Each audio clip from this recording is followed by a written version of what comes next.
എക്കണോമിക്സിൻ്റെ ഒരു പുതിയ ക്ലാസ്സിലേക്ക് എല്ലാവർക്കും സ്വാഗതം.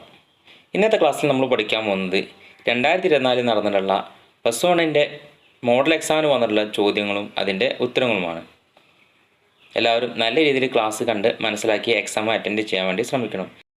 ക്ലാസ് കണ്ടിട്ട് എന്തെങ്കിലും ഡൗട്ടുള്ളവരോ അല്ലെങ്കിൽ ഏതെങ്കിലും ഭാഗങ്ങൾ മനസ്സിലാത്തവരുണ്ടെങ്കിൽ കമൻറ്റ് ബോക്സിൽ രേഖപ്പെടുത്തിയാൽ മതി. അതിൻ്റെ വീഡിയോ ഞാൻ പ്രത്യേകമായിട്ട് ചെയ്തു തരുന്നതാണ്. എന്ത് ഡൗട്ട് ഉണ്ടെങ്കിലും കമൻറ്റ് ബോക്സിൽ നിങ്ങൾ രേഖപ്പെടുത്തിയാൽ മതി. നല്ല രീതിയിൽ പഠിച്ച് പബ്ലിക് എക്സാമിന് നല്ല മാർക്ക് ഉണ്ടാക്കാൻ വേണ്ടി എല്ലാവരും ശ്രമിക്കണം. 1 മുതൽ 10 വരെ ചോദ്യങ്ങളിൽ ഏതെങ്കിലും 8 എണ്ണത്തിന് ഉത്തരം എഴുതുക. ഒന്നാമത്തെ ക്വസ്റ്റ്യൻ, ചെറുകിട വ്യവസായങ്ങളെ കുറിച്ച് പഠിക്കാൻ നിയോഗിച്ച കമ്മിറ്റി. സ്മോൾ സ്കെയിൽ ഇൻഡസ്ട്രീസിനെ കുറിച്ച് പഠിക്കാൻ നിയോഗിച്ച കമ്മിറ്റി ഏതാണ്? നമുക്ക് എല്ലാവർക്കും അറിയാവുന്ന കാര്യമാണ്.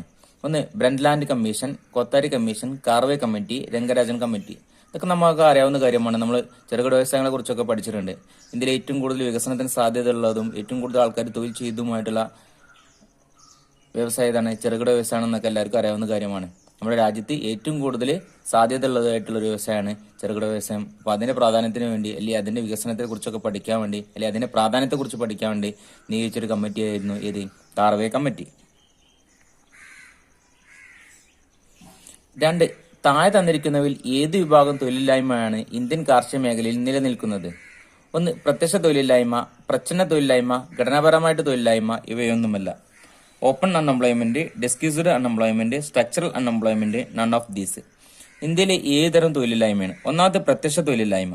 പ്രത്യക്ഷ തൊഴിലില്ലായ്മ അഥവാ ഓപ്പൺ അൺഎംപ്ലോയ്മെന്റ് എന്ന് പറഞ്ഞാൽ ഒരു വ്യക്തി തൊഴിൽ ചെയ്യാൻ വേണ്ടി തയ്യാറാവുകയാണ്, പക്ഷെ തൊഴിൽ കിട്ടാത്തൊരവസ്ഥയ്ക്കാണ് നമ്മൾ എന്തെന്ന് പറയാം? പ്രത്യക്ഷ തൊഴിലില്ലായ്മ എന്ന് പറഞ്ഞാൽ.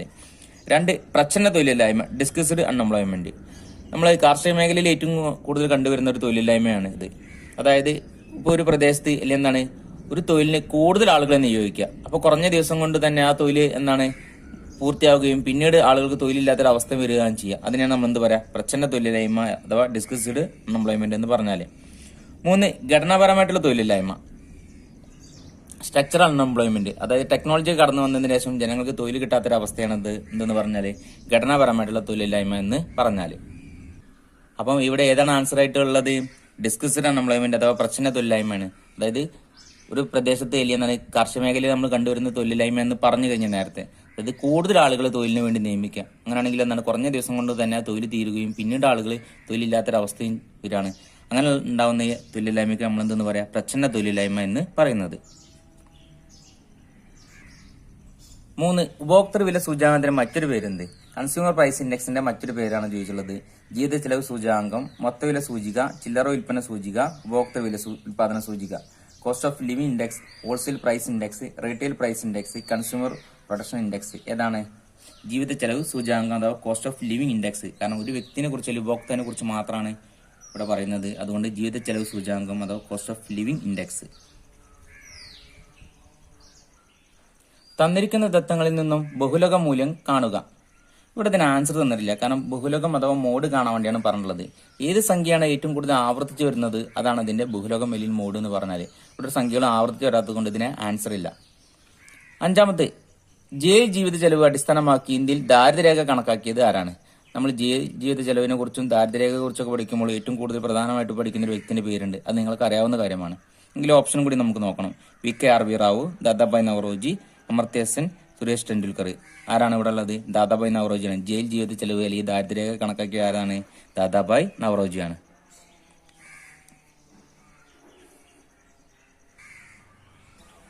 6ാമത്തെ ക്വസ്റ്റ്യൻ, ആയുധരേഖത്തിന്റെ സഹായത്തോടെ കണ്ടുപിടിക്കാൻ കഴിയുന്നത്. ആരേഖം അഥവാ ഹിസ്റ്റോഗ്രാമിന്റെ സഹായത്തോടെ നമ്മൾ കണ്ടുപിടിക്കുന്ന ഏതാണ്? മാധ്യം, മാധ്യാങ്കം, സഹബന്ധം, ബഹുലകം. ഹിസ്റ്റോഗ്രാമിന്റെ സഹായത്തോടെ കണ്ടെത്തുന്നത് ബഹുലകം അഥവാ മോഡാണ്. മാധ്യം കണ്ടെത്തുന്നത് നമുക്ക് എങ്ങനെയാണ് നമുക്ക് അറിയാവുന്ന കാര്യമാണ്. മാധ്യമം കണ്ടെത്തുന്നത് നമ്മൾ പഠിച്ചിട്ടുണ്ട്. മാധ്യമം ഉജ്ജീവകർവ് ഉപയോഗിച്ചാണ് മാധ്യമം കണ്ടെത്തുന്നത്. എന്നാൽ ഇവിടെ ഹിസ്റ്റോഗ്രാം ഉപയോഗിച്ച് കണ്ടെത്തുന്നത് ഏതാണ്? ബഹുലകം അഥവാ ആയുധരേഖ ഉപയോഗിച്ച് കണ്ടെത്തുന്നത് ബഹുലകം. 7ാമത്തെ ക്വസ്റ്റ്യൻ, WTO സ്ഥാപിതമായ വർഷം 1990, 96, 1994, 1995. ഏതാണ്? 1995 എന്ത് സ്ഥാപിതമായത്? WTO സ്ഥാപിതമായത്. കൂട്ടത്തിൽപ്പെടാത്തത് കണ്ടെത്തുക. CSO, NSSO, ICMR, RGI.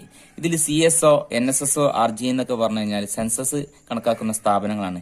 ICMR എന്ന് പറഞ്ഞാൽ മെഡിക്കൽ ഫെസിലിറ്റിനെ കുറിച്ച് പഠിക്കുന്ന സ്ഥാപനത്തെയാണ് ICMR എന്ന് പറയുന്നത്. ബാക്കി 3ഉം നമ്മുടെ രാജ്യത്തിന്റെ സെൻസസ് കണക്കാക്കുന്ന സ്ഥാപനങ്ങളാണ്. അപ്പോൾ ഇതിൽ കൂട്ടത്തിൽപ്പെടാത്തത് ഏതാണ്? ICMR ആണ്. നബാർഡ് സ്ഥാപിതമായത് 1980, 1982, 1992, 1990. നബാർഡ് സ്ഥാപിതമായത് നമുക്കറിയാവുന്ന കാര്യമാണ് 1982. അതായത് നമ്മുടെ രാജ്യത്തെ കാർഷിക മേഖല സഹായിക്കാൻ വേണ്ടി ഗവൺമെന്റ് കൊണ്ടുവന്നുള്ള ബാങ്കാണ് ഇത് നബാർഡ് എന്ന് പറഞ്ഞാൽ. 10. രണ്ട് ചരങ്ങൾ തമ്മിലുള്ള സഹബന്ധത്തിന് ചിത്രാവരണമാണ്.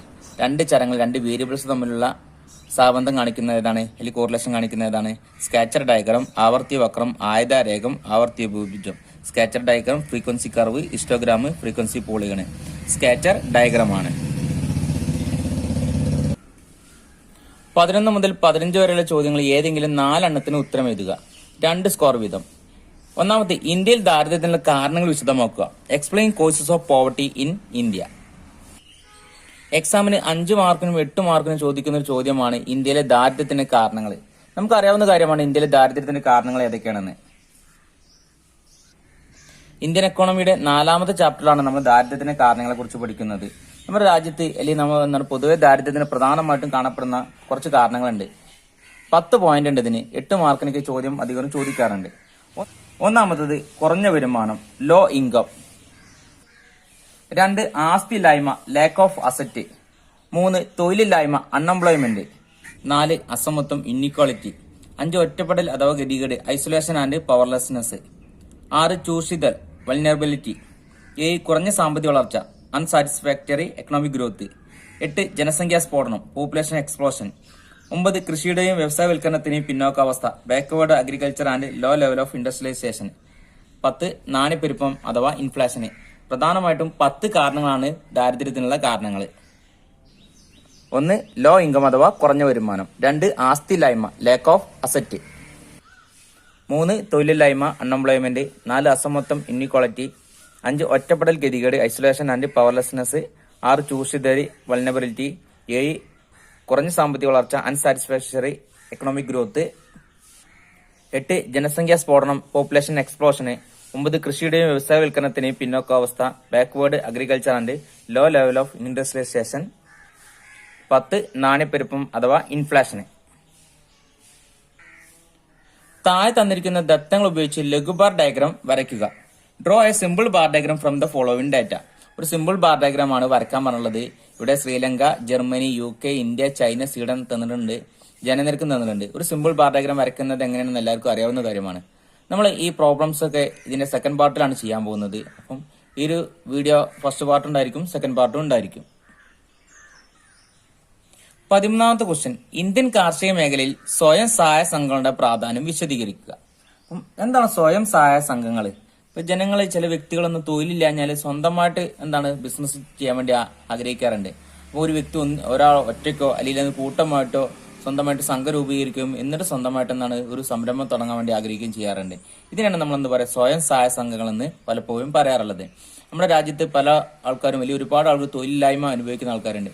അപ്പം അവരെല്ലാവരും, ചില ആൾക്കാർ പഠിച്ചിട്ട് തൊഴിൽ കിട്ടാത്ത അവസ്ഥ, ചില ആൾക്കാർക്ക് തൊഴിലെടുക്കാൻ തയ്യാറായിട്ടും തൊഴിൽ കിട്ടാത്ത അവസ്ഥ, ഇങ്ങനത്തെ ഒരുപാട് പ്രശ്നങ്ങളുണ്ട്.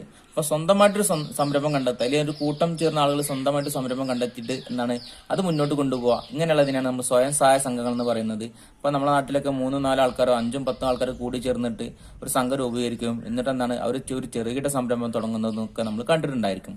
ഇതിനാണ് നമ്മൾ സ്വയം സഹായ സംഘങ്ങൾ. അപ്പം ഇന്ത്യൻ കാർഷിക മേഖലയിൽ സ്വയം സഹായ സംഘങ്ങളുടെ പ്രാധാന്യം വിശദീകരിക്കാൻ വേണ്ടിയാണ് പറഞ്ഞിട്ടുള്ളത്. സ്വയം സഹായ സംഘങ്ങൾ എന്ന് പറഞ്ഞാൽ ചിലപ്പോൾ 10-20 അല്ലെങ്കിൽ 5-10 ആളുകൾ കൂടി ചേർന്നിട്ട് ഒരു സംഘം രൂപീകരിക്കുകയും എന്നിട്ട് ഒരു ബാങ്കിനെ സമീപിക്കുകയൊക്കെ ചെയ്യും. എന്നിട്ട് ബാങ്കിൽ നിന്ന് വായ്പ ചോദിക്കും. അപ്പം ചിലപ്പോൾ നമ്മുടെ നാട്ടിലെ ഗ്രാമീണ ബാങ്കുകളാവാം, അല്ലെങ്കിൽ മറ്റൊരുപാട് സ്ഥാപനങ്ങൾ, ഇസാഫ് പോലുള്ള ഒരുപാട് ഫിനാൻസ് സ്ഥാപനങ്ങളൊക്കെ ഇന്നത്തെ കാലത്ത് നമ്മുടെ നാട്ടിൽ കാണപ്പെടുന്നുണ്ട്. അപ്പം ഇവരിൽ നിന്ന് വായ്പ വാങ്ങുകയും എന്നിട്ട് അവർ സ്വന്തമായിട്ട് സംരംഭം തുടങ്ങുകയും ചെയ്യാറുണ്ട്. അപ്പം ഒരു സംഘം രൂപീകരിച്ച് അവർ എല്ലാവരും നിശ്ചിത എമൗണ്ട് വെച്ച് ബാങ്കിൽ കൊണ്ടുപോയി പണം നിക്ഷേപിക്കും. ഒന്നുകിൽ അതിൽ ഏതൊരു വ്യക്തിക്ക് സംരംഭം തുടങ്ങാനായിരിക്കും ഉണ്ടാവുക, ചിലപ്പോൾ അത് കൂട്ടമായിട്ട് തുടങ്ങുകയായിരിക്കും ചെയ്യാം. എങ്ങനെയായാലും ഒരു നിശ്ചിത എമൗണ്ട് പണം നിക്ഷേപിക്കുമ്പോൾ ബാങ്ക് അതിനേക്കാൾ കൂടുതൽ എമൗണ്ട് അവർക്ക് വായ്പയായിട്ട് അനുവദിക്കും. എന്നിട്ട് അവരെന്ത് ചെയ്യും, നാട്ടിൽ പോയിട്ട് സ്വന്തമായിട്ട് സംരംഭമൊക്കെ തുടങ്ങുന്നത് കണ്ടിട്ടുണ്ടായിരിക്കും. നിങ്ങൾ പല ആൾക്കാരും കണ്ടിട്ട്, ഇപ്പോൾ സ്ത്രീകളൊക്കെ ഹോട്ടൽ തുടങ്ങുന്നത് നിങ്ങൾ പലപ്പോഴും കണ്ടിട്ടുണ്ടായിരിക്കാം. അതുപോലെ ബേക്കറി തുടങ്ങുന്നത്, അതുപോലെ മറ്റൊരുപാട് സ്ഥാപനങ്ങൾ ഇവർ തുടങ്ങുന്നത് കണ്ടിട്ടുണ്ടായിരിക്കാം. അപ്പം ഇങ്ങനെയുള്ളതൊക്കെ സംരംഭം തുടങ്ങിയിട്ട് അവരുടെ തൊഴിലില്ലായ്മ പരിഹരിക്കാൻ വേണ്ടി ഇവർ ചെയ്യുന്ന പ്രവർത്തനങ്ങളാണ്. അപ്പൊ ബാങ്ക് ഇങ്ങനെ സംരംഭകർക്ക് അല്ലെങ്കിൽ സ്വയം സഹായ സംഘങ്ങൾ രൂപീകരിച്ച ആളുകൾക്ക് കുറഞ്ഞ നിരക്കിലൊക്കെ വായ്പ അനുവദിക്കും. അപ്പം എന്താണ് അവർ നല്ല രീതിയിൽ വായ്പ എടുക്കുകയും സ്വന്തമായിട്ട് സംരംഭം തുടങ്ങുകയും എന്നിട്ട് അതിന്റെ പലിശയും കാര്യങ്ങളെ കറക്റ്റായിട്ട് അടച്ചു കൊടുക്കുകയും ചെയ്യും. കാരണം എന്താണ്, അതിൽ ഏതെങ്കിലും ഒരാൾ അടവിൽ വീഴ്ച വരുത്തുകയും എന്തെങ്കിലും പ്രശ്നങ്ങൾ നേരിട്ട് കഴിഞ്ഞാൽ അത് മറ്റുള്ള ആളുകളെ കൂടി ബാധിക്കാറുണ്ട്. അപ്പോൾ ഇവരെല്ലാവരും കൂടി ഒന്നിച്ച് തുടങ്ങിയിട്ടുള്ള സംരംഭം ആയതുകൊണ്ട് അവർ നല്ല രീതിയിൽ കറക്റ്റായിട്ട് എമൗണ്ടൊക്കെ അല്ലെങ്കിൽ അതിന് പലിശയും കാര്യങ്ങൾ കറക്റ്റായിട്ട് അടക്കാറുണ്ട്. അപ്പം ഇവർക്കെന്താണ് വായ്പ കൊടുക്കാൻ വേണ്ടി നമ്മുടെ നാട്ടിൽ ഇന്നത്തെ കാലത്ത് ഒരുപാട് സ്ഥാപനങ്ങൾ നിങ്ങൾ കണ്ടിട്ടുണ്ടായിരിക്കും. SHG എന്ന് പറഞ്ഞു കഴിഞ്ഞാൽ ഒരു പ്രധാനമായിട്ടുള്ള സ്ഥാപനമുണ്ട്. അപ്പം അതെന്ന് പറഞ്ഞു കഴിഞ്ഞാൽ ഈ ഇസാഫ് പോലുള്ള സംരംഭങ്ങളൊക്കെ ഇതിന്റെ കീഴിൽ വരുന്ന സ്ഥാപനങ്ങളാണ്. ഇപ്പൊ ഗവൺമെന്റ് എന്താണ് വിവിധ ഗ്രാമീണ ബാങ്കുകൾ വഴിയും ഇവർക്ക് വായ്പ അനുവദിക്കാറുണ്ട്. അപ്പൊ സ്വയം സഹായ സംഘങ്ങളുടെ പ്രാധാന്യം എന്താണ് നിങ്ങൾക്ക് മനസ്സിലായിട്ടുണ്ടായിരിക്കും. തൊഴിലില്ലാത്തവരോ അല്ലെങ്കിൽ തൊഴിൽ ചെയ്യാൻ തയ്യാറായിട്ടുള്ള ആളുകൾക്ക് എന്താണ് തൊഴിൽ കിട്ടാത്തൊരവസ്ഥ വരുമ്പോൾ അവർ സംഘം രൂപീകരിക്കും, ഒരു നിശ്ചിത എമൗണ്ട് വെച്ച് ബാങ്കിൽ കൊണ്ട് പണം നിക്ഷേപിക്കുകയും ചെയ്തു കഴിഞ്ഞാൽ ബാങ്ക് എന്താണ് അവർക്ക് കൂടുതൽ വായ്പയും കാര്യങ്ങളൊക്കെ അനുവദിക്കും. അപ്പം എന്താണ് അവർ സ്വന്തമായിട്ട് സംരംഭം തുടങ്ങാൻ വേണ്ടി ഇതുകൊണ്ട് സാധിക്കുന്നതാണ്. അപ്പോൾ ഗവൺമെന്റ് അവർക്ക് എന്താണ് സ്വന്തമായിട്ട് സംരംഭം തുടങ്ങാൻ വേണ്ടി വളരെ കുറഞ്ഞ പലിശ നിരക്കിലൊക്കെ എന്താണ് വായ്പയും കാര്യങ്ങളൊക്കെ അനുവദിക്കാറുണ്ട്. ഒരു പ്രൊജക്ട് തയ്യാറാക്കുന്നതിനുള്ള വിവിധ ഘട്ടങ്ങൾ താഴെ സൂചിപ്പിക്കുന്നു. തന്നിരിക്കുന്ന ചാർട്ട് പൂർത്തീകരിക്കുക. Steps for making a project are mentioned below. Complete the given chart. എക്സാമിന് 5 മാർക്കിനൊക്കെ ആവർത്തിച്ച് വരുന്നൊരു ചോദ്യമാണ് ഒരു പ്രൊജക്ടിന്റെ സ്റ്റെപ്പുകൾ എഴുതാൻ വേണ്ടി, അല്ലെങ്കിൽ പ്രൊജക്ടിന്റെ വിവിധ ഘട്ടങ്ങൾ എഴുതാൻ വേണ്ടി പറഞ്ഞിട്ടുള്ളത്. ഇവിടെ 3 കൊടുത്തിട്ടുണ്ട്. ബാക്കി നമ്മൾ 4 നമ്മൾ കണ്ടെത്തി എഴുതേണ്ടതായിട്ടുണ്ട്. ഓരോ 2 മാർക്കിന് ക്വസ്റ്റ്യൻ ആണ്, ഓരോന്നിന് 1/2 മാർക്ക് വീതം ഉണ്ടാവും. അപ്പോൾ ഒന്നാമത്തെ പഠന മേഖല തിരിച്ചറിയല്. പഠന മേഖല തിരിച്ചറിഞ്ഞു കഴിഞ്ഞാൽ അഥവാ ഐഡന്റിഫൈങ് എ പ്രോബ്ലം. അടുത്ത് ആമുഖമാണ് അഥവാ ഇൻട്രൊഡക്ഷൻ ആണ്. 3 പ്രശ്നാവതരണം അഥവാ സ്റ്റേറ്റ്മെന്റ് ഓഫ് ദി പ്രോബ്ലം. 4 ലക്ഷ്യങ്ങൾ. 5 രീതിശാസ്ത്രം അഥവാ മെത്തഡോളജി. 6 വിവര വിശകലനം അനാലിസിസ് ഓഫ് ഡാറ്റ. 7 പഠനത്തിന് പരിമിതികൾ ലിമിറ്റേഷൻസ് ഓഫ് ദി സ്റ്റഡി. 8 നിഗമനങ്ങൾ അഥവാ കൺക്ലൂഷന്. ഇവിടെ 7 കൊടുത്തുള്ളത്. പക്ഷെ ആദ്യത്തെ ഒരു തന്നിട്ടുള്ളത് എന്താണ്, പഠന മേഖല തിരിച്ചറിയാനൊരു ഇതും കൂടി ഉണ്ട്. അത് കഴിഞ്ഞതിന് ശേഷമാണ് ബാക്കിയുള്ള സ്റ്റെപ്പുകളൊക്കെയാണ് ഇവിടെ തന്നിട്ടുള്ളത്. അപ്പോൾ ക്വസ്റ്റ്യൻ പേപ്പറിൽ ആദ്യത്തെ പഠന മേഖല തിരിച്ചറിയാൻ വേണ്ടി തന്നിട്ടുണ്ട്. ബാക്കി സ്റ്റെപ്പുകൾ നിങ്ങൾ നോക്കി എഴുതിയെടുക്കേണ്ടതാണ്. എക്സാമിന് ആവർത്തിച്ച് വരുന്ന ചോദ്യമാണ്. ചിലപ്പോൾ 5 മാർക്കിന് ചോദ്യമാണെങ്കിൽ ഇത് എക്സ്പ്ലെയിൻ ചെയ്യാനുണ്ടാവും. അപ്പോൾ ഓരോന്നും എന്താണെന്ന് നിങ്ങൾ എക്സ്പ്ലെയിൻ ചെയ്യേണ്ടതായിട്ടുണ്ട്. 15ാമത്തെ ക്വസ്റ്റ്യൻ, IPR 1956 ഏതെങ്കിലും 2 പ്രത്യേകതകൾ വിശദീകരിക്കുക. Explain any 2 features of IPR 1956. എന്താണ് IPR എന്ന് പറഞ്ഞാൽ? Industrial policy resolution. IPR 1956, IPR 1956. എന്താണ് IPR 1956 എന്ന് പറഞ്ഞാല്? സ്വാതന്ത്ര്യ ലബ്ധിക്ക് ശേഷം അല്ലെങ്കിൽ സ്വാതന്ത്ര്യം കിട്ടിയതിനു ശേഷം ഇന്ത്യയിലെ പല വ്യവസായങ്ങളും ഗവൺമെന്റ് നേരിട്ട് നടത്താൻ വേണ്ടി തുടങ്ങി. അതായത് ഇപ്പൊ നമ്മുടെ നാട്ടിൽ കാണുന്ന ഒരുവിധം എന്താണ് അത്യാവശ്യം നല്ല വ്യവസായങ്ങളൊക്കെ ആരുടെ കീഴിലായി മാറി? ഗവൺമെന്റ് കീഴിലായി മാറി. എന്നാൽ വളരെ കുറച്ച് വ്യവസായങ്ങൾ മാത്രമേ സ്വകാര്യ മേഖലയ്ക്ക് വിട്ടുകൊടുത്തിട്ടുണ്ടായിരുന്നുള്ളൂ. അഥവാ അവിടെയും ആര് നിയന്ത്രണം ഉണ്ടായിരുന്നു? ഗവൺമെന്റിന്റെ നിയന്ത്രണം ഉണ്ടായിരുന്നു. ഇതാണ് ഇൻഡസ്ട്രി പോളിസി റെസൊല്യൂഷൻ എന്ന് പറഞ്ഞാല് 1956 ഗവൺമെന്റ് കൊണ്ടുവന്നാണ്. അഥവാ ഒരു ഉന്നത മേധാവിത്വ തത്വം, കമാൻഡിംഗ് ഹൈറ്റ് പ്രിൻസിപ്പിൾ. അതായത് നമ്മുടെ രാജ്യത്തുള്ള ഒരുവിധം വ്യവസായങ്ങളൊക്കെ ആരുടെ കീഴിലാണ്? ഗവൺമെന്റ് കീഴിലായിരുന്നു. എന്നാൽ ചില വ്യവസായങ്ങൾ മാത്രമേ സ്വകാര്യ മേഖലയ്ക്ക് വിട്ടുകൊടുത്തിട്ടുണ്ടായിരുന്നുള്ളൂ.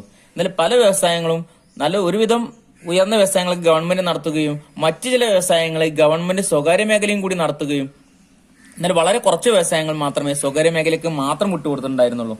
ഇതിനാണ് നമ്മൾ IPR 1956 എന്ന് പറഞ്ഞാല് 1956 വ്യവസായ നയപ്രമേയം എന്ന് പറഞ്ഞത്. ഇത് പ്രധാനമായിട്ടും 3 തട്ടായിട്ട് തരംതിരിച്ചിട്ടുണ്ട്. 1 ഗവൺമെന്റ് മാത്രം നടത്തുന്ന വ്യവസായങ്ങള്, 2 ഗവൺമെന്റും സ്വകാര്യ മേഖലയും നടത്തുന്ന വ്യവസായങ്ങള്, 3ാമത്തത് സ്വകാര്യ മേഖല മാത്രം നടത്തുന്ന വ്യവസായങ്ങള്.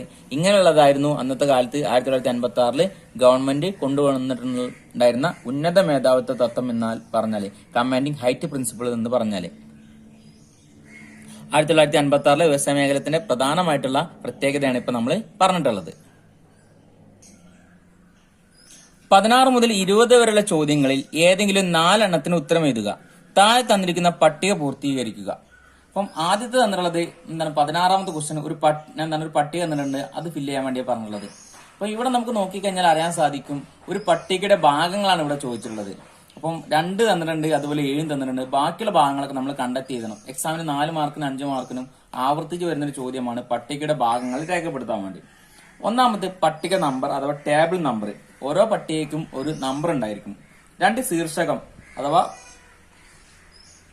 പട്ടികയെ കുറിച്ചുള്ള ഒരു ചെറു വിവരണം. ഇതൊക്കെ നമുക്ക് അറിയാവുന്ന കാര്യമാണ്. 3 ക്യാപ്ഷൻ അഥവാ കോളം തലക്കെട്ട്. 4 സ്റ്റെബ് അഥവാ വരിയുടെ തലക്കെട്ട്. ഓരോ വരികൾക്കും തലക്കെട്ടുണ്ടായിരിക്കും. 5 പട്ടികയുടെ ഉള്ളടക്കം ബോഡി ഓഫ് ദി ടേബിൾ. 6 അളവുകളുടെ യൂണിറ്റ് ഓഫ് ദി മെഷർമെന്റ്. 7 ഉറവിടം അഥവാ പ്രഭാ സൂചിക അതവിടെ തന്നിട്ടുണ്ട്. 8 കുറിപ്പുകൾ പട്ടികയുടെ അവസാന ഭാഗത്ത് വരുന്നതാണ്. അതായത് ആ പട്ടികയുമായി ബന്ധപ്പെട്ടുള്ള എന്തെങ്കിലും കാര്യങ്ങളെ കുറിച്ച് വിശദീകരിച്ച് കൊടുക്കുന്നതിനാണ് നമ്മൾ എന്ത് പറയാ താഴത്ത് കുറിപ്പുകൾ എന്ന് പറയുന്നത്. അപ്പോൾ ഒരു പട്ടികയ്ക്ക് പ്രധാനമായിട്ടും 8 ഭാഗങ്ങളുണ്ട്. 8 ഭാഗങ്ങളെ കുറിച്ച് നമ്മൾ പറഞ്ഞു കഴിഞ്ഞു. ഒന്നാമത്തെ എന്താണ്? ടേബിൾ നമ്പർ, 2 ശീർഷകം, 3 ക്യാപ്ഷൻ അല്ലെങ്കിൽ കോളം തലക്കെട്ട്, 4 സ്റ്റെബ് അഥവാ വരിയുടെ തലക്കെട്ട്, 5 പട്ടികയുടെ ഉള്ളടക്കം ബോഡി ഓഫ് ദി ടേബിൾ, 6 അളവുകളുടെ യൂണിറ്റ് ഓഫ് മെഷർമെന്റ്, 7 ഉറവിടം, 8 നോട്ട്. അപ്പം ഇത്രയുമാണ് ഒരു പട്ടികയുടെ ഭാഗങ്ങൾ എന്ന് പറഞ്ഞാൽ. 17ാമത്തെ ക്വസ്റ്റ്യൻ, കോളനി വായിച്ച സമയത്ത് കാർഷിക മേഖലയിലെ സ്തംഭനാവസ്ഥകളെ കാരണങ്ങൾ വിശദമാക്കുക. അല്ലെ, കോളനി ഭരണകാലത്ത് നമ്മുടെ കാർഷിക മേഖലയെ തകരാനുണ്ടായ കാരണം അല്ലെങ്കിൽ വികസിക്കാതിരിക്കാനുള്ള കാരണങ്ങളും ഏതൊക്കെയാണെന്ന് ചോദിച്ചുള്ളത്. Reason for agriculture stagnation during the colonial period. Colony വായിച്ച സമയത്ത് കാർഷിക മേഖലയ്ക്കുള്ള പ്രധാനമായിട്ടുള്ള തകരാനുള്ള കാരണങ്ങൾ അല്ലെങ്കിൽ എന്താണ് നമ്മുടെ രാജ്യത്തുള്ള കാർഷിക മേഖല തകരാനുള്ള പ്രധാനമായിട്ടുള്ള കാരണങ്ങൾ ഏതൊക്കെയാണെന്ന് ചോദിച്ചിട്ടുള്ളത്. ഒന്നാമത്തെന്ന് പറഞ്ഞാൽ അന്നത്തെ കാലത്ത് ലാൻഡ് സെറ്റിൽമെന്റ് സമ്പ്രദായം, അല്ലെ, ബ്രിട്ടീഷുകാരെ അനുവദിച്ചു പോകുന്ന ലാൻഡ് സെറ്റിൽമെന്റ് സമ്പ്രദായം, മഹൽവാരി, റായത്വാരി, സമ്മിന്ദാരി സമ്പ്രദായങ്ങളൊക്കെ എന്താണ് അവിടെ മുതലാളിമാർക്ക് ഇല്ല, എന്നാൽ ബ്രിട്ടീഷുകാർക്ക് മാത്രമേ അതുകൊണ്ട് ഗുണങ്ങൾ ഉണ്ടായിട്ടുള്ളൂ. കർഷകർക്ക് യാതൊരുവിധ നേട്ടങ്ങളും അന്നത്തെ കാലത്ത് ഉണ്ടായിട്ടുണ്ടായിരുന്നില്ല. അതുപോലെ തന്നെ ജമീന്ദാർമാർ നല്ല ചൂഷണാത്മക രീതിയിലായിരുന്നു കർഷകരോട് പെരുമാറിയിട്ടുണ്ടായിരുന്നത്. അതുപോലെ തന്നെ മോശമായിട്ടുള്ള സാങ്കേതിക വിദ്യ, അന്നത്തെ കാലത്ത് കാലാവസ്ഥക്ക് അനുയോജ്യമായിട്ടുള്ള കൃഷി മാത്രമേ നടക്കുള്ളായിരുന്നു. ഇന്നത്തെ കാലത്ത് പമ്പ് സെറ്റുകളും ടെക്നോളജിയും കാര്യങ്ങളൊന്നും അന്നത്തെ കാലത്ത് ഉണ്ടായിരുന്നില്ല. അപ്പൊ എന്താണ് കാർഷിക മേഖല അന്നത്തെ കാലത്ത് മോശമായിട്ടുള്ള സാങ്കേതിക വിദ്യയാണ്. അതുപോലെ ശുഷ്കമായ വളപ്രയോഗം, ജലസേചന സൗകര്യത്തിന്റെ അഭാവം, അതായത് പ്രദേശങ്ങളിലെ അല്ലെങ്കിൽ പാടങ്ങളിലേക്കും മറ്റും ജലം എത്തിക്കാൻ കഴിയാത്ത രീതിയിൽ കൃഷിയൊക്കെ നശിച്ചു പോകാനുള്ള കാരണങ്ങൾ, അതുപോലെ എന്താണ് കീടനാശിനികളുടെ അഭാവം അന്നത്തെ കാലത്ത് ഒരുപാട് പ്രശ്നം ഉണ്ടാക്കിയിട്ടുണ്ടായിരുന്നു. അതുപോലെ വെള്ളപ്പൊക്കം നിയന്ത്രിക്കാൻ വേണ്ടി കഴിഞ്ഞിട്ടുണ്ടായിരുന്നില്ല, അയക്കുചാല് നിയന്ത്രിക്കാൻ കഴിഞ്ഞിട്ടുണ്ടായിരുന്നില്ല, മണ്ണൊലിപ്പ് തടയാൻ വേണ്ടി കഴിഞ്ഞിട്ടുണ്ടായിരുന്നില്ല. അതുപോലെ തന്നെ കർഷകർ നല്ലൊരു ശതമാനവും കാർഷികകളിൽ നിന്ന് നാണ്യവിളകളിലേക്കുള്ള മാറ്റം, കർഷകരിൽ നിന്ന് അമിതമായിട്ടുള്ള നികുതി പിടിച്ചെടുക്കുന്നത്, അതുപോലെ തന്നെ എന്താണ് സാധനങ്ങൾക്ക് നല്ല രീതിയിൽ വില കിട്ടാത്തത്, ഇതൊക്കെ ഒരുപാട് പ്രശ്നങ്ങളായിരുന്നു അന്നത്തെ കാലത്ത് കാർഷിക മേഖല അനുഭവിച്ചിട്ടുണ്ടായിരുന്ന പ്രശ്നങ്ങൾ. അതുപോലെ ഇന്ത്യ വിഭജനം, അല്ലെ, ഇന്ത്യ പാകിസ്ഥാൻ വിഭജനത്തോടുകൂടി കാർഷിക മേഖലയിൽ നല്ലൊരു പങ്കെടുക്ക് പോയിട്ടുണ്ടായിരുന്നു, പാകിസ്ഥാനിലേക്ക് പോയിട്ടുണ്ടായിരുന്നു. ഇതൊക്കെ നമ്മുടെ കാർഷിക മേഖലയുടെ തകർച്ചയ്ക്ക് കാരണമായിട്ടുള്ളതാണ്. 18ാമത്തെ ക്വസ്റ്റ്യൻ, സാമ്പത്തിക ശാസ്ത്രത്തിൽ സാങ്കേതികത്തിന്റെ പങ്കെന്ത്? എക്സാമിന് ആവർത്തിച്ച് വരുന്നൊരു ചോദ്യമാണ്. എല്ലാ പബ്ലിക് എക്സാമിനും 2 മാർക്കിനും 3 മാർക്കിനും ആവർത്തിച്ച് വരുന്ന ചോദ്യമാണ്. What is the role of statics in economics? എക്കണോമിക്സിൽ സാങ്കേതികത്തിന്റെ പങ്ക് എന്താണെന്ന് ചോദിച്ചിട്ടുള്ളത്. സാമ്പത്തിക ശാസ്ത്രജ്ഞന്മാർക്ക് ഒഴിച്ചുകൂടാനാത്ത ഒരു ഉപകരണമാണ് സാങ്കേതികം എന്ന് പറഞ്ഞാൽ. സംഖ്യകളെ രീതികൾ ഉപയോഗിച്ച് സങ്കീർണമായിട്ടുള്ള അല്ലെങ്കിൽ വളരെ ബൃഹത്തായ ഡാറ്റയെ വളരെ ചുരുക്കിയ രീതിയിൽ വിവരിക്കാൻ വേണ്ടി സാധിക്കും. അതായത് വളരെ ഡാറ്റയെ നമുക്ക് എന്താണ് പെട്ടെന്ന് മനസ്സിലാക്കാൻ വേണ്ടി അല്ലെങ്കിൽ വളരെ ചുരുക്കിയ രീതിയിൽ നമുക്ക് വിവരിക്കാൻ വേണ്ടി സാധിക്കും. ഒരു രാജ്യത്തിന്റെ ഇറക്കുമതി കയറ്റുമതി കാര്യങ്ങളെ കുറിച്ചൊക്കെ അളവുകളെ രേഖപ്പെടുത്താൻ സാങ്കേതികം ഉപയോഗിച്ച് കഴിഞ്ഞാൽ സാധിക്കുള്ളൂ. താല്പര്യങ്ങളെയും പ്രവണതകളെയും കുറിച്ചുള്ള അറിവ് അല്ലെങ്കിൽ ഭാവി പദ്ധതികളെ രേഖപ്പെടുത്തണമെങ്കിൽ സ്റ്റാറ്റിക്സ് നിർബന്ധമാണ്. സാങ്കേതിക അടിസ്ഥാനമാക്കി ഗവൺമെന്റ് ആസൂത്രണം ചെയ്യുന്ന ഗവൺമെന്റ് പല കാര്യങ്ങളും ആസൂത്രണം ചെയ്യണമെന്നുണ്ടെങ്കിൽ എന്താണ് അവിടെ സ്റ്റാറ്റിക്സ് നിർബന്ധമാണ്. അതുപോലെ തന്നെ ശാസ്ത്രീയപരമായിട്ടും ക്രമബന്ധമായിട്ടുള്ള അപഗ്രഥനം നടത്തണമെങ്കിലും സാങ്കേതികം ആവശ്യമാണ്. വികസനപരമായിട്ടുള്ള വികസന ആസൂത്രണത്തിലും എന്താണ് ഗവൺമെന്റിന് നല്ലൊരു പങ്ക് ആര് വഹിക്കുന്നുണ്ട്? സ്റ്റാറ്റിക്സിന്റെ ഭാഗത്തുനിന്ന് വഹിക്കണം. അല്ലെങ്കിൽ സംഖ്യാ സംബന്ധമായിട്ടുള്ള സ്റ്റാറ്റിക്സ് ഉപയോഗിച്ചിട്ടാണ് ഇങ്ങനെയുള്ള വിവരങ്ങളെ നല്ല രീതിയിൽ ക്രമബന്ധമായി നല്ല ക്രമപ്പെടുത്താനൊക്കെ ആർക്ക് സാധിക്കുന്നത്? നല്ല രീതിയിൽ അവതരിപ്പിക്കാനും നല്ല രീതിയിൽ ക്രമപ്പെടുത്താനൊക്കെ സാധിക്കുന്നത്. ജൈവ കൃഷിയുടെ മേന്മകൾ വിശദീകരിക്കുക. Explain the benefit of organic farming. ജൈവ കൃഷി നമ്മൾ ഇന്നത്തെ കാലത്ത് കണ്ടപ്പെടുന്ന ഏറ്റവും കൂടുതൽ പ്രാധാന്യമുള്ള ഒരു പ്രധാനമായിട്ടുള്ള ഒരു ഭാഗമാണ് അല്ലെങ്കിൽ മേഖലയാണ് ജൈവ കൃഷി എന്ന് പറഞ്ഞാൽ. എന്താണ് ജൈവ കൃഷിയുടെ പ്രാധാന്യം അല്ലെങ്കിൽ ജൈവ കൃഷിയുടെ മേന്മ എന്താണെന്ന് എക്സാമിന് ആവർത്തിച്ച് വരുന്ന ഒരു ചോദ്യമാണ്. ജൈവികമായിട്ട് ഉൽപ്പാദിപ്പിക്കേണ്ട ഭക്ഷണത്തിന് അത്യധികം പോഷകമൂല്യം ഉണ്ടായിരിക്കും. അതായത് രാസവളങ്ങളും രാസകീടനാശിനികളും ഉപയോഗിക്കാതെ ഉൽപ്പാദിപ്പിക്കുന്നതിനാണ് നമ്മൾ ജൈവ കൃഷി എന്ന് പറയുന്നത്. നമുക്കറിയാവുന്ന കാര്യമാണ് രാസകീടനാശിനികൾ അമിതമായിട്ടുള്ള ഉപയോഗം ഇന്നത്തെ കാലത്ത് പല ആളുകൾക്കും ക്യാൻസർ പോലുള്ള മഹാമാരികളൊക്കെ ഇന്നത്തെ കാലത്ത് ഒരുപാട് കാണപ്പെടുന്നുണ്ട്. ഇപ്പൊ ജൈവ കൃഷിയാണെങ്കിൽ ജൈവവളങ്ങൾ മാത്രം ഉപയോഗിച്ചു എന്നാണ് ഉൽപ്പാദിപ്പിക്കുകയും അതിന് നല്ല പോഷകമൂല്യമുള്ള ഉൽപാദനമാണ് നടക്കുന്നത്. അപ്പൊ ജനങ്ങൾക്ക് അത് വളരെ ആരോഗ്യത്തിന് ഏറ്റവും പ്രധാനമായിട്ടുള്ള ഒരു ഘടകമാണ്. അത് വളരെ അധ്വാന പ്രധാനമാണ്. തന്മൂലം കൂടുതൽ തൊഴിലവസരങ്ങൾ സൃഷ്ടിക്കുകയാണ്. കാരണം ജൈവ കൃഷി എന്ന് പറഞ്ഞു കഴിഞ്ഞാൽ ഇപ്പൊ ഇന്നത്തെ കാലത്ത് നമുക്ക് ഒരുപാട് ആൾക്കാർ ചെയ്യുന്നത് കാണാം. ചിലപ്പോൾ സ്ഥലം ഇല്ലാത്ത ആൾക്കാർ മട്ടുപ്പാൽ വീടിന് മുകളിൽ കൃഷി ചെയ്യുന്നത് കാണാം. ചിലർക്ക് സ്വന്തമായിട്ട് കൃഷിയിടങ്ങളിൽ കൃഷി ചെയ്യുന്നതൊക്കെ കാണാൻ വേണ്ടി സാധിക്കും. ഇവർക്ക് ആവശ്യമുള്ള എന്താണ് അതിൽ നിന്ന് എടുക്കുകയും ബാക്കി എന്താണ് അവർക്ക് പുറത്തേക്ക് വിൽക്കാൻ വേണ്ടി സാധിക്കും. അപ്പൊ നല്ല രീതിയിൽ വില ലഭിക്കുന്നത് കൊണ്ട് തന്നെ കൂടുതൽ ആളുകൾക്ക് ഇതുകൊണ്ട് തൊഴിലവസരങ്ങൾ സൃഷ്ടിക്കുന്നുണ്ട്. ജൈവോൽപ്പന്നങ്ങൾക്ക് വമ്പിച്ച അന്താരാഷ്ട്ര വിപണിയുണ്ട് അല്ലെ. ജൈവപരമായിട്ട് ഉൽപ്പാദിപ്പിച്ച സാധനങ്ങൾക്ക് നല്ല വിലയും കിട്ടും. അതുപോലെ തന്നെ ഒരുപാട് ആൾക്കാർ ഈ സാധനങ്ങൾ അന്വേഷിച്ചു വരികയും ചെയ്യും. അതുകൊണ്ട് നല്ല വിപണി ഇതിനുണ്ട്. കയറ്റുമതിയിലൂടെ കർഷകർ കൂടുതൽ വരുമാനം ഉണ്ടാക്കാൻ സാധിക്കും. ഇതിന് കൂടുതൽ കയറ്റുമതിയെ പ്രോത്സാഹിപ്പിക്കേണ്ട, അല്ലെങ്കിൽ എന്താണ് ജൈവ ഉൽപ്പന്നങ്ങൾക്ക് കൂടുതലായിട്ട് ആളുകൾ ഉള്ളത് കൊണ്ട് തന്നെ ആൾക്കാർ ഇത് കൂടുതൽ കയറ്റുമതിയെ കൂടി പ്രോത്സാഹിപ്പിക്കാറുണ്ട്. അത് പരിസ്ഥിതി സൗഹൃദാത്മവും നിലനിൽക്കുന്നതാണ്. പരിസ്ഥിതിക്ക് ഒരിക്കലും കോട്ടം തട്ടുന്നില്ല. കാരണം എന്താണ്, ജൈവ കീടനാശിനി അല്ലെങ്കിൽ ജൈവ വളമൊക്കെ ഉപയോഗിച്ചിട്ടാണ് കൃഷി ചെയ്യുന്നത് കൊണ്ട് തന്നെ പരിസ്ഥിതിക്ക് യാതൊരുവിധ മലിനമാവില്ല, പരിസ്ഥിതിക്ക് ഒരിക്കലും ദോഷം സംഭവിക്കുന്നുമില്ല. നമുക്കറിയാവുന്ന കാര്യമാണ്, രാസവളങ്ങൾ രാസകീടനാശിനി ഉപയോഗിക്കുന്നതനുസരിച്ച് മണ്ണ് മലിനമാവുന്നുണ്ട്, വായു മലിനമാവുന്നുണ്ട്, അല്ലെ, ഭൂമി മലിനമാവുന്നുണ്ട്. അങ്ങനത്തെ ഒരുപാട് പ്രശ്നങ്ങളുണ്ട്. എന്നാൽ ജൈവ കീടനാശിനികൾ അല്ലെങ്കിൽ ജൈവവളം ഉപയോഗിക്കുമ്പോൾ ഇതുകൊണ്ട് യാതൊരു പ്രശ്നവും സംഭവിക്കുന്നില്ല. അപ്പോൾ ജൈവ കൃഷിയുടെ നേട്ടങ്ങളെ കുറിച്ചാണ് ഇപ്പൊ നമ്മൾ പറഞ്ഞിട്ടുള്ളത്.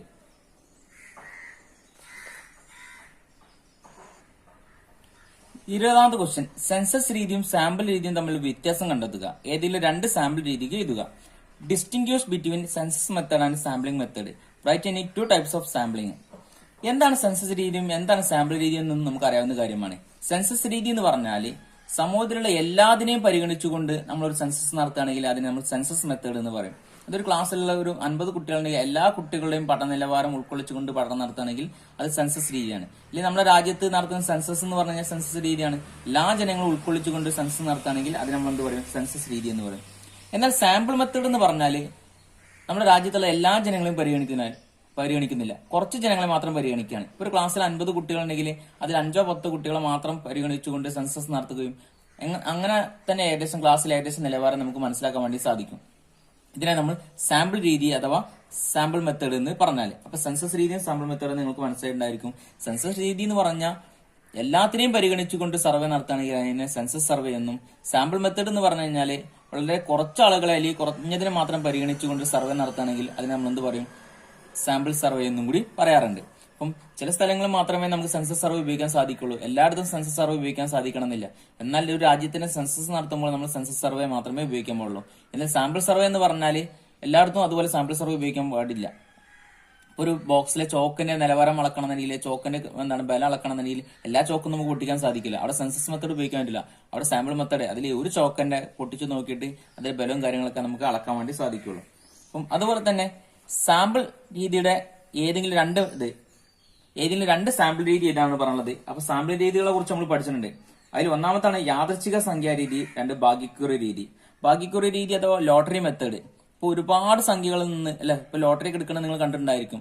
ഒരുപാട് ലോട്ടറി ഉണ്ടെങ്കിൽ അതിൽ നിന്ന് ഒരു ലോട്ടറി ടിക്കറ്റ് മാത്രം നമ്മൾ തെരഞ്ഞെടുക്കുള്ളൂ. അതിൽ ഏതിലൊരു ലോട്ടറിക്ക് മാത്രമേ പ്രൈസ് അടിക്കുന്നുള്ളൂ. അപ്പൊ അതിൽ സാമ്പിൾ രീതിയിൽ ഇതാണ്. കാരണം ഒരുപാട് എണ്ണത്തിന് പരിഗണിച്ചുകൊണ്ട് അതിൽ ഒന്ന് തെരഞ്ഞെടുക്കല്ലേ, അതിൽ ഒന്നിന് മാത്രം കിട്ടുക.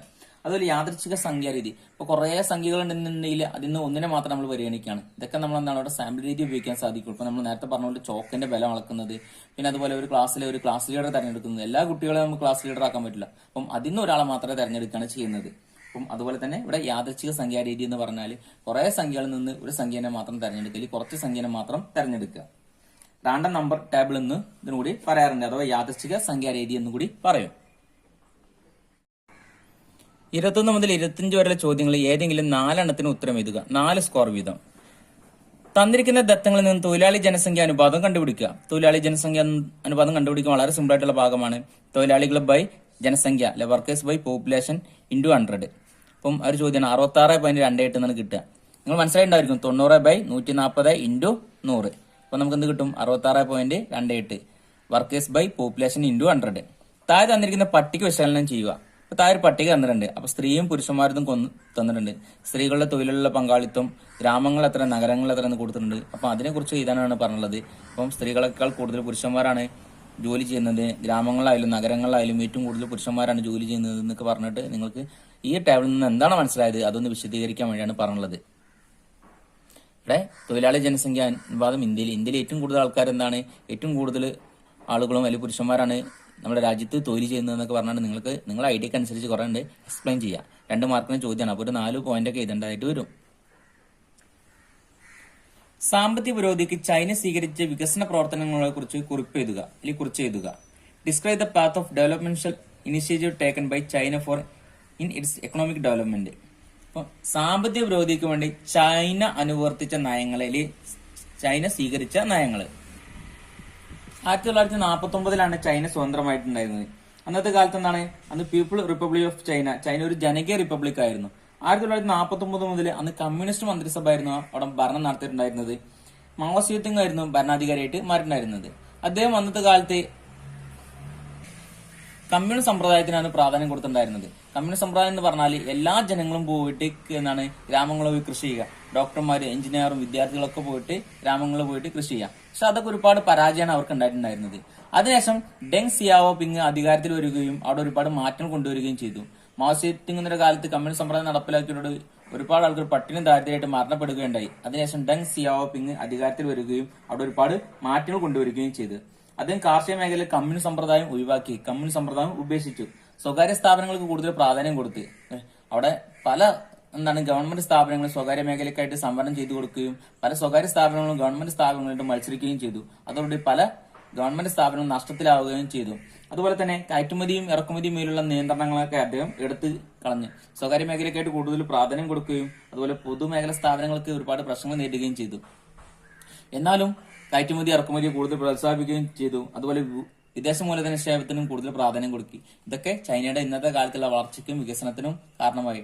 ഡെങ് സിയാവോപിങ് കൊണ്ടുവന്നുള്ള മാറ്റങ്ങളാണ് ഇന്നത്തെ കാലത്ത് ചൈനയ്ക്ക് ഉണ്ടായിട്ടുള്ള, അല്ലെങ്കിൽ ചൈനയുടെ വികസനത്തിനും ഒരുപാട് ഉണ്ടായിട്ടുള്ള മാറ്റങ്ങൾ ഇന്നത്തെ കാലത്ത് നമ്മൾ കാണപ്പെടുന്നത്. 10ാമത്തെ ചാപ്റ്ററിലാണുള്ളത്. ഇന്ത്യൻ എക്കോണമിയുടെ 10ാമത്തെ ചാപ്റ്ററിൽ ഇന്ത്യ, ചൈന, പാകിസ്ഥാൻ ഇവിടെ താരതമ്യം ചെയ്യാൻ വേണ്ടി, അല്ലെങ്കിൽ വികസന തന്ത്രങ്ങൾ താരതമ്യം ചെയ്യാൻ വേണ്ടി എക്സാം ചോദിക്കാറുണ്ട്. 5 മാർക്കിനോ അല്ലെങ്കിൽ 8 മാർക്കിനെങ്കിൽ ഈ ചോദ്യം നിങ്ങൾക്ക് എന്തായാലും എക്സാമിന് പ്രതീക്ഷിക്കാം. അപ്പം ഈ ഒരു 3 നിങ്ങൾ നല്ല രീതിയിൽ പഠിച്ച് മനസ്സിലാക്കാൻ വേണ്ടി ശ്രമിക്കുക. അതിൽ അധികം ചോദിക്കാറുള്ളത് ഇന്ത്യയും ചൈനയുമായിട്ട് താരതമ്യം ചെയ്യാൻ വേണ്ടിയാണ് പറഞ്ഞിട്ടുള്ളത്. ഒരു 2 വർഷം മുന്നേ ഇന്ത്യയും പാകിസ്ഥാനും ചൈനയുടെ വികസനം താരതമ്യം ചെയ്യാൻ വേണ്ടി ചോദിച്ചിട്ടുണ്ടായിരുന്നു. നിങ്ങൾ കഴിഞ്ഞ പ്രാവശ്യവും ഇന്ത്യയും ചൈനയുടെ ചോദിച്ചിട്ടുള്ളത്. ഈ ഒരു വർഷവും ഇന്ത്യയും ചൈനയും ചോദിക്കാൻ സാധ്യതയുണ്ട്. നല്ല രീതിയിൽ പഠിച്ച് മനസ്സിലാക്കാൻ വേണ്ടി ശ്രമിക്കണം. താഴെ തന്നിരിക്കുന്ന സ്കാറ്റർ ഡയഗ്രം വരയ്ക്കുക. പോസിറ്റീവ് സാബന്ധം, പൂർണ്ണ പോസിറ്റീവ് സാബന്ധം, നെഗറ്റീവ് സാബന്ധം, പൂർണ്ണ നെഗറ്റീവ് സാബന്ധം, positive correlation, perfect positive correlation, negative correlation, perfect negative correlation. 4 മാർക്കിന്റെ ചോദ്യമാണ്. വളരെ സിമ്പിൾ ആയിട്ടുള്ള ഒരു ഭാഗമാണ്.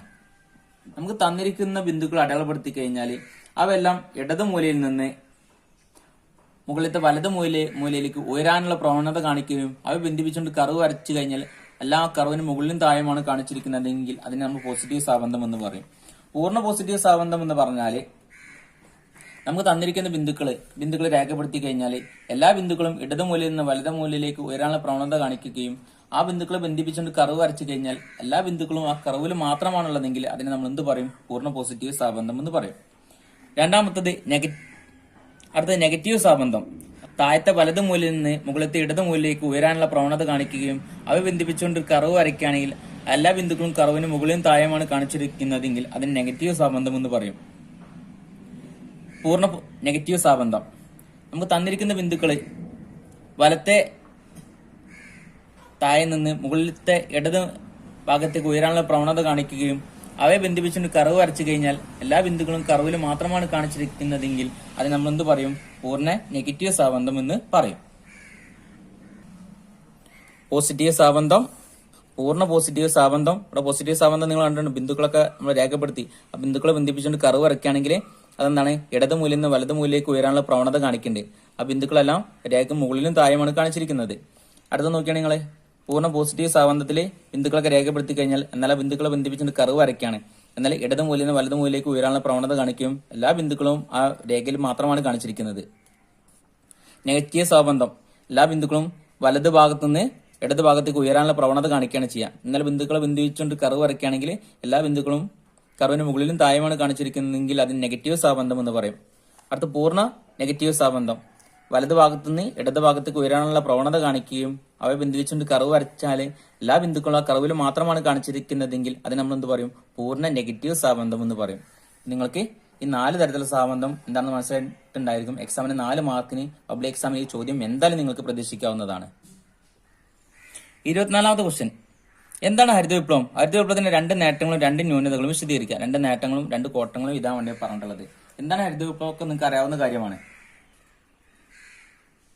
1964-65 കാലഘട്ടങ്ങളിൽ ഇന്ത്യയിൽ നടപ്പിലാക്കിയ ഒരു പുതിയ കാർഷിക തന്ത്രമാണ് ഹരിത വിപ്ലവം എന്ന് പറഞ്ഞാൽ. അപ്പൊ നമ്മുടെ കാർഷിക മേഖലയുടെ പുരോഗതിക്ക് വേണ്ടി നമ്മൾ നടപ്പിലാക്കിയിട്ടുള്ളതാണ്. ഇന്ത്യ സമ്പദ് വ്യവസ്ഥ എന്ന് പറഞ്ഞാൽ നല്ലൊരു ഭാഗവും അല്ലെങ്കിൽ 75% ആളുകളും കൃഷി ആശ്രയിച്ച് മാത്രമാണ് ജീവിക്കുന്നത്. അതുകൊണ്ട് തന്നെ കാർഷിക മേഖലയിൽ പുരോഗതി ഉണ്ടായി കഴിഞ്ഞാൽ മാത്രമേ നല്ല രീതിയിൽ ഉത്പാദനം നടക്കുള്ളൂ, ജനങ്ങൾക്ക് നല്ല രീതിയിൽ തൊഴിൽ കിട്ടുള്ളൂ, ഭക്ഷണം കിട്ടുള്ളൂ. അപ്പം അതിനുവേണ്ടി ആ ഒരു കാർഷിക മേഖലയുടെ പുരോഗതിക്ക് വേണ്ടി നമ്മുടെ ഗവൺമെന്റ് നടപ്പിലാക്കിയിട്ടുള്ള ഒരു നൂതന ആശയമാണ്, ഒരു പ്രധാനമായിട്ടുള്ള ഘടകമാണ് ഹരിത വിപ്ലവം എന്ന് പറഞ്ഞാൽ. ഹരിത വിപ്ലവത്തോടുകൂടി നമ്മുടെ രാജ്യത്ത് അത്യുൽപാദന ശേഷിയുള്ള വിത്തുകൾ എത്തി, രാസവളങ്ങൾ, രാസകീടനാശിനികൾ എത്തി, ട്രാക്ടർ, പമ്പ് സെറ്റ് എന്നിവയുടെ കടന്നവർ, ജലസേചന സൗകര്യം, കാർഷിക ഉൽപ്പന്നങ്ങളുടെ വിപണന സൗകര്യം, കർഷകർക്ക് കുറഞ്ഞ പലിശക്ക് വായ്പ കിട്ടുക, ഇതൊക്കെ അതിന്റെ ഭാഗമായിട്ട് കൊണ്ടുവന്നുള്ളതാണ്. കാർഷിക മേഖല പുരോഗതി ഉണ്ടായിക്കഴിഞ്ഞാൽ മാത്രമേ നമ്മുടെ നാട്ടിൽ ഒരുവിധം ആളുകൾക്ക് തൊഴിൽ കിട്ടുള്ളൂ. അതുപോലെ തന്നെ ജനങ്ങളുടെ അടിസ്ഥാന സൗകര്യം മെച്ചപ്പെടുത്താൻ വേണ്ടി സാധിക്കുള്ളൂ. ജനങ്ങൾക്ക് പട്ടിണി ദാരിദ്ര്യം ഇല്ലാതെ കടന്നു പോകാൻ വേണ്ടി സാധിക്കുള്ളൂ. അപ്പം അതിന്റെ ഭാഗമായിട്ട് കാർഷിക മേഖലയിൽ കൊണ്ടുവന്ന ഈ ഒരു ഘടകം എന്താണ്, ഒരുപാട് ഗുണങ്ങളുണ്ടായിട്ടുണ്ട്, ഒരുപാട് ദോഷങ്ങളുണ്ടായിട്ടുണ്ട്. ഹരിത വിപ്ലവത്തിന്റെ ഗുണങ്ങൾ എന്ന് പറഞ്ഞു കഴിഞ്ഞാൽ ഭക്ഷ്യധാന്യങ്ങളുടെ കാര്യത്തിൽ ഇന്ത്യ സ്വയം പര്യാപ്തമായി. അതുവരെ നമ്മൾ വിദേശ രാജ്യങ്ങളിൽ നിന്ന് ഇറക്കുമതി മറ്റൊക്കെ ചെയ്തിട്ടുണ്ടായിരുന്നു. അതൊക്കെ നമുക്ക് ഒഴിവാക്കാൻ വേണ്ടി സാധിച്ചു. വിപണിയിൽ വിറ്റയ്ക്കാൻ കൂടുതൽ മിച്ചം കർഷകർ അവരുടെ ആവശ്യങ്ങൾക്ക് സാധനം ഉൽപ്പാദിപ്പിച്ചു കഴിഞ്ഞാൽ ബാക്കി അവർക്ക് പുറത്തേക്ക് വിൽക്കാൻ സാധിക്കുകയും അതിനനുസരിച്ച് വരുമാനം ഉണ്ടാക്കാൻ വേണ്ടി സാധിക്കും. ഇറക്കുമതിയിലും ഭക്ഷ്യസഹായത്തിനുള്ള ആശ്രയത്വം കുറഞ്ഞു. വിദേശ രാജ്യങ്ങൾ ആശ്രയിക്കുക അല്ലെങ്കിൽ ഇറക്കുമതി ആശ്രയിക്കുന്നതൊക്കെ നമുക്ക് ഒഴിവാക്കാൻ വേണ്ടി സാധിച്ചു. ഭക്ഷ്യധാന്യങ്ങൾ വില കുറഞ്ഞ ദരിദ്ര ജനങ്ങൾക്ക് അനുഗ്രഹമായി. സാധനങ്ങൾ വില കുറഞ്ഞത് എന്ന് പറഞ്ഞാൽ ജനങ്ങൾക്ക് അതിനനുസരിച്ചുള്ള ഉപയോഗം നടത്താൻ ഇല്ല, അവർക്ക് ആവശ്യമുള്ള സാധനങ്ങൾ പുറത്തുനിന്ന് പൈസ കൊടുത്ത് വാങ്ങാൻ വേണ്ടി സാധിക്കും. ഭക്ഷ്യക്ഷാമം സംജാതമായി എടുത്തുപയോഗിക്കാൻ ധാന്യങ്ങൾ ഒരു കരുതൽ സ്റ്റോക്ക് ഉണ്ടാക്കാൻ ഗവൺമെന്റ് സാധിച്ചു അല്ലെ. അതായത് നമ്മുടെ രാജ്യത്ത് ഉൽപ്പാദിപ്പിച്ച സാധനങ്ങൾ കുറച്ച് ഗവൺമെന്റ് ഏറ്റെടുക്കുകയും അതില്ലാത്ത ജനങ്ങൾക്ക്, അത് ഉൽപ്പാദിപ്പിക്കാൻ കഴിയാത്ത ജനങ്ങൾക്ക് എത്തിച്ചു കൊടുക്കാൻ വേണ്ടി സാധിക്കും. അതുപോലെ ഗവൺമെന്റ് ഇത് കൂടുതൽ സാധനം സ്റ്റോക്ക് ചെയ്യാൻ വേണ്ടി സാധിച്ചു. അതുപോലെ തന്നെ ജനങ്ങൾ കിട്ടാത്ത ജനങ്ങൾ പൊതുവിതരണ സംവിധാനം, റേഷൻ കടകൾ വഴിയും മറ്റൊക്കെ വിതരണം ചെയ്യാൻ വേണ്ടി സാധിച്ചു. അതുപോലെ ഹരിത വിപ്ലവത്തിന് ഒരുപാട് ദോഷങ്ങളുണ്ടായിട്ടുണ്ട്. കാരണം ഹരിത വിപ്ലവത്തിനോട് കൂടി കാർഷിക മേഖലയ്ക്ക് കൂടുതൽ പ്രാധാന്യം കൊടുത്ത് ഒരുപാട് സഹായങ്ങൾ ചെയ്തെടുത്തോടു കൂടി ഇന്നത്തെ കാലത്ത് ധനികരായിട്ടുള്ള കർഷകർക്ക് വീണ്ടും ഉൽപ്പാദനം നടത്തുകയും അവർ കൂടുതൽ സാമ്പത്തിക പുരോഗതി ഉണ്ടാകുകയും ചെയ്തു. അത്യുൽപാദന ശേഷിയിൽ വിത്തുകളോട് കടന്നവരോടുകൂടി നമ്മുടെ നാട്ടിൽ നല്ല രീതിയിൽ വിത്തുകൾ കിട്ടാത്തൊരവസ്ഥ വരികയാണ്. അതുപോലെ തന്നെ രാസവളങ്ങളുടെയും രാസകീടനാശിനികളുടെ അമിതമായിട്ടുള്ള ഉപയോഗം മണ്ണും പരിസ്ഥിതിയൊക്കെ മലിനമാവാനുള്ള സാധ്യത ഉണ്ടായി. ആദ്യത്തെ കാലത്ത് ഒന്നാം ഘട്ടത്തിൽ ഹരിത വിപ്ലവം കൂടുതലായിട്ട് ഗോതമ്പ് വിപ്ലവം എന്നുള്ള പേരിലാണ് അറിയപ്പെട്ടത്. കാരണം ഗോതമ്പിനായിരുന്നു കൂടുതൽ പ്രാധാന്യം കൊടുത്തിട്ടുണ്ടായിരുന്നത്. യന്ത്ര സാധനങ്ങളുടെ അമിതമായിട്ടുള്ള ഉപയോഗം അന്നത്തെ കാലത്ത് തൊഴിലില്ലായ്മ കാരണമായി. കാരണം അന്നത്തെ കാലത്ത് കൂടുതൽ ആൾക്കാരും കൃഷി ആശ്രയിച്ച് മാത്രമേ ജീവിച്ചിട്ടുണ്ടായിരുന്നു. എന്നാൽ യന്ത്രങ്ങളുടെ കടന്നൊരു പല ആളുകളും തൊഴിലില്ലാത്തൊരവസ്ഥയിലേക്ക് നയിക്കുകയാണ് ചെയ്തിട്ടുണ്ടായിരുന്നത്. 25ാമത്തെ ക്വസ്റ്റ്യൻ, സൂചകങ്ങളുടെ 2 ഉപയോഗങ്ങൾ എഴുതുക.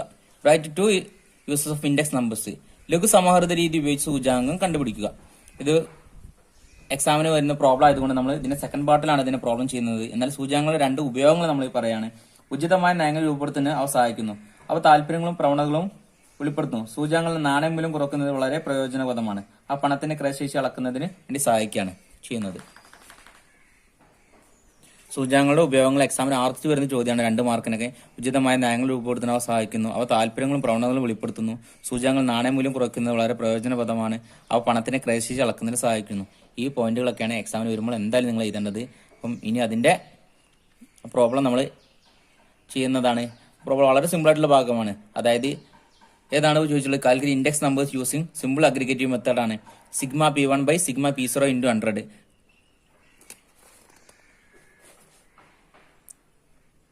സിഗ്മ P1 എന്ന് പറഞ്ഞാൽ 60, 30, 44 അല്ലെ. സിഗ്മ P0 എന്ന് പറഞ്ഞാൽ 40, 20, 30.